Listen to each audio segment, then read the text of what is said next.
I want to talk about a remarkable phenomenon that is going on in Asia and Africa, namely the large scale conversion of Muslims to Christianity. Historically, this is completely unprecedented. Historically, it's very difficult, and very few people have converted out of Islam. There are a couple of exceptions to that rule, but in general, well, we know that Islam doesn't like people to convert out.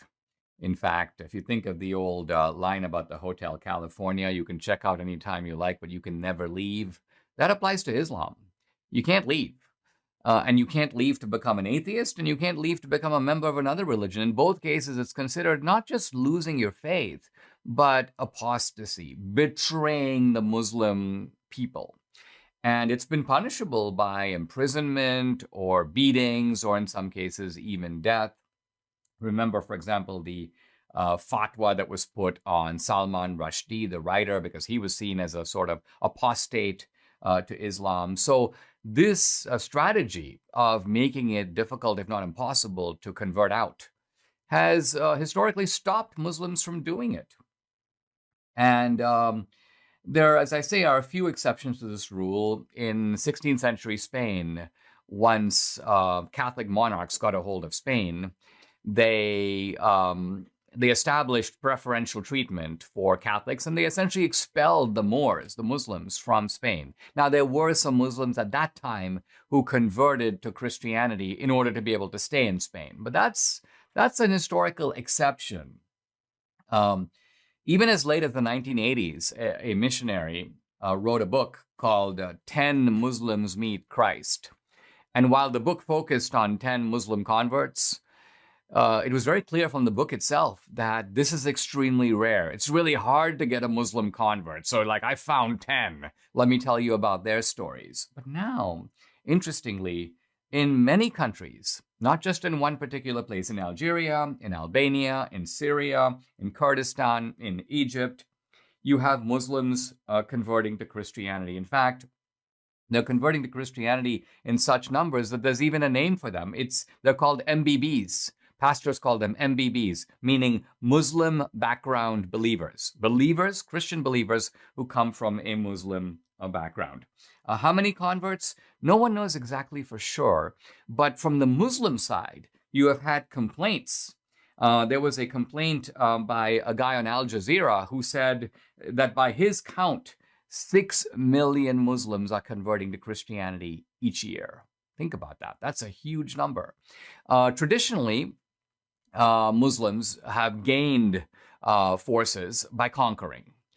So they don't really convert people to Islam really by persuasion either. They use force. But as I say, very few people convert out. But now that's happening. Now, one of the most... why is it happening? Well, one reason it's happening is that people are rebelling, Muslims are rebelling against radical Islam. One pastor in Egypt apparently said that the Islamists, the Muslim Brotherhood President Mohammed Morsi, was, quote, the great evangelist. Why? Because the extremism of his policies told a lot of Muslims, wow, this guy's crazy. I don't want to be part of any religion that he's part of. So that's part of the reason for the conversion. But the fact that it's happening in so many different places shows that that's not the only reason. Now, interestingly, when you talk to Christian pastors, and I'm referring here to a very interesting article that quotes a number of these pastors, they claim that the reason that Muslims convert, or at least a substantial number of them convert, is that they have dreams and visions of Jesus Christ. Now, this is a little bit far out, but apparently an Iranian convert, this guy's fairly typical, he said, quote, many people are having dreams and visions about a shining man dressed in white telling them about Jesus. The leader of a Presbyterian church in Pakistan said that there were some Afghan imams who traveled hundreds of miles to study the Bible.